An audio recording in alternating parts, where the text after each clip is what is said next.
Li Auto have revealed their new electric car. And guys, if Tesla doesn't start using these batteries from their main battery supplier, CATL, I would be shocked. The Kirin battery, whatever you want to call it, it's so incredibly good. 12-minute charge gives you 500 kilometers of range. Unbelievable. This is the new Li Auto Mega. And I have to agree with Li Auto. Even though Xpeng just revealed their rival electric MPV, the Li Auto Mega is, well, basically mega.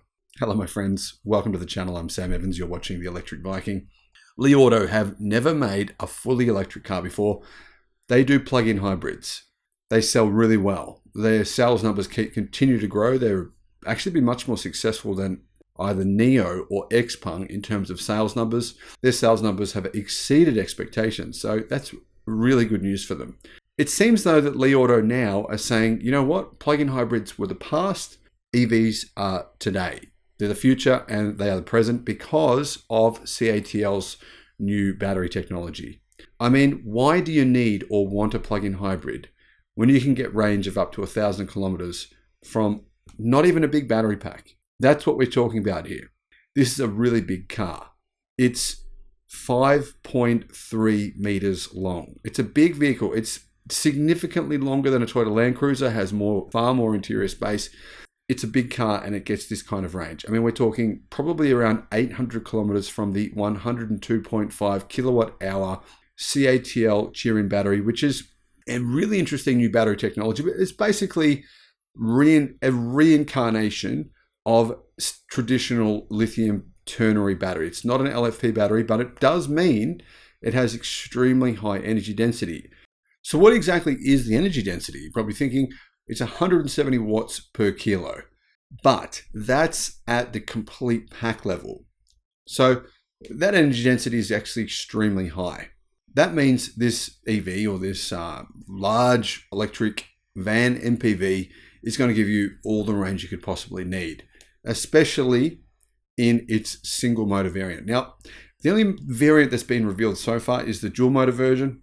There will be a single motor version which will give this vehicle more range, but in this dual motor variant, it has a 400 kilowatt motor, so it's going to give you nearly 600 horsepower and 542 newton meters of torque. It does 0 to 100 kilometers an hour, 0 to 62 miles an hour in 5.5 seconds, and it has an 800 volt architecture. This enables 5C charging, which essentially is probably around 400 kilowatt charging speed. Of course, you need the right charger to charge this. There's not many chargers that can do that charging speed, but there's a swathe of charging manufacturers, including companies such as Li Auto themselves and Xpeng, who are building out their own charging networks for basically putting out chargers that can charge at speeds of 450 kilowatts. That's going to be commonplace in China within the next 12 months.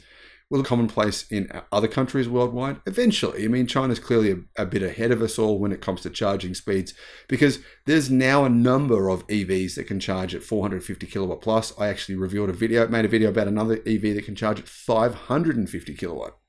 Theoretically, this car you're looking at right now can charge at 550 kilowatt. And in fact, it has been proven in public that you can charge it at that speed. Should you do that often? No. That's why I'm saying 450 kilowatt is kind of the realistic level.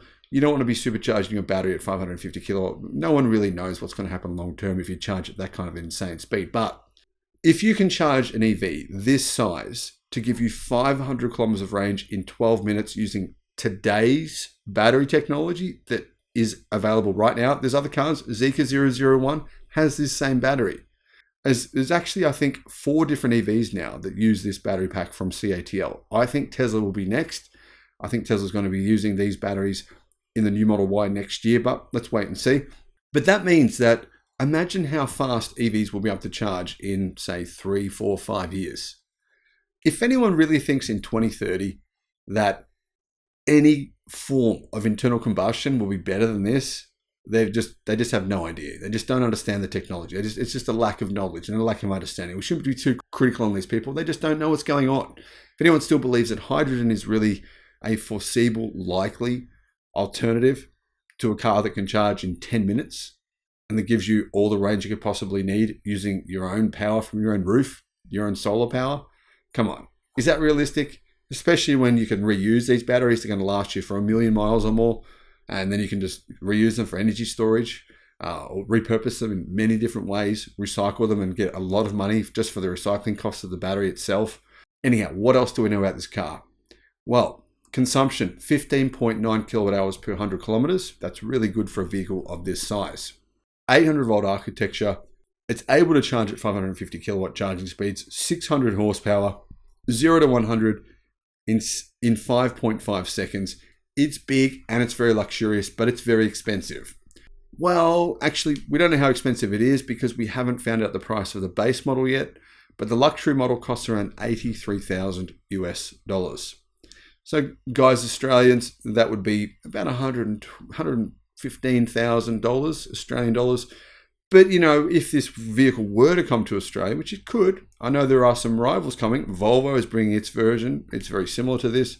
Then you've got Zeekr, their version of their own van, of the Volvo van, very similar to this.